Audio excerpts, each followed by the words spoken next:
அனைவருக்கும் இனிய வணக்கங்கள். ஒரு தொகையானது 3 ஆண்டுகளில் 12% தனி வட்டி வீதத்தில் ரூபாய் 17,000 கிடைக்கிறது எனில் அந்த தொகையை காண்கன்னு சொல்லியிருக்காங்க. நமக்கு தனி வட்டியில டோட்டல் அமௌண்ட் கொடுத்துட்டாங்க. பிரின்சிபல் அமௌண்ட் கால்குலேட் பண்ண சொல்லியிருக்காங்க. நமக்கு 3 ஆண்டுல 12% சொல்லியிருக்காங்க. அப்ப ரெண்டுமே நம்ம மல்டிபிள் பண்ணும்போது 36% கிடைக்குமா? நம்ம பிரின்சிபல் வேல்யூ எப்பவுமே 100% தான் கால்குலேட் பண்ணணும்.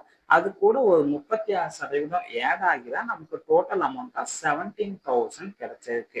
அப்ப 136% நமக்கு 17,000. அடுத்து 100% எவ்வளவுன்னு கால்குலேட் பண்ணிட்டோம்னா நமக்கான பிரின்சிபல் வேல்யூ கிடைச்சிடுமா? ஸோ ஃபர்ஸ்ட் இந்த 17,000 நம்ம 136 டிவைட் பண்ணலாம். ஸோ டிவைட் பண்ணா எவ்வளவு கிடைக்கும்? 17,136 டிவைட் பண்ணணும். ஸோ ஃபர்ஸ்ட் நம்ம 170 கூட 136 டிவைட் பண்ணிடலாமா? ஸோ 170ல நமக்கு 136ங்கிறது 1 டைம் கிடைக்குமா? அடுத்து 170க்கும் 136க்கு இருக்கக்கூடிய டிஃபரன்ஸ் பார்த்துட்டோம்னா இங்க ஒரு 4, அடுத்து ஒரு 30. அப்போ 34 மேல இருக்கக்கூடிய 0 அப்படி கீழே கொண்டு வந்துடலாம்.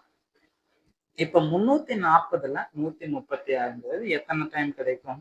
ஸோ 2ஆல மல்டிபிள் பண்ணா 272 ஆயிடுமா? ஜஸ்ட் நம்ம 136 2ஆல மல்டிபிள் பண்ணியிருக்கோம். இப்ப 272க்கும் 340க்கும் இருக்கக்கூடிய டிஃபரன்ஸ் பார்த்துட்டோம்னா இங்க ஒரு 28, அடுத்து ஒரு 40. அப்ப பார்த்துட்டோம்னா 68. அடுத்து மேல இருக்கக்கூடிய 0 அப்படியே கீழே கொண்டு வந்துடலாமா?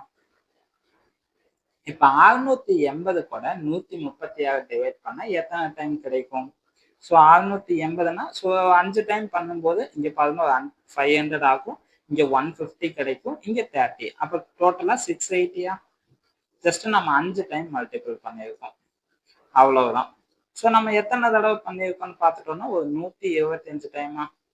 அப்ப 136ல இந்த 17,000 டிவைட் பண்ணா நமக்கு 125 கிடைக்கும். அடுத்து 100ஆல இந்த 125 மல்டிபிள் பண்ணும்போது நமக்கான பிரின்சிபல் வேல்யூ கிடைச்சிடுமா?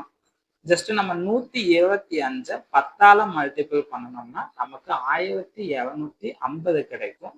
அதுவே 100ஆல மல்டிபிள் பண்ணும்போது நமக்கு 12,500 கிடைக்கும். நமக்கான ஆன்சர் 12,500, ஆப்ஷன் சி.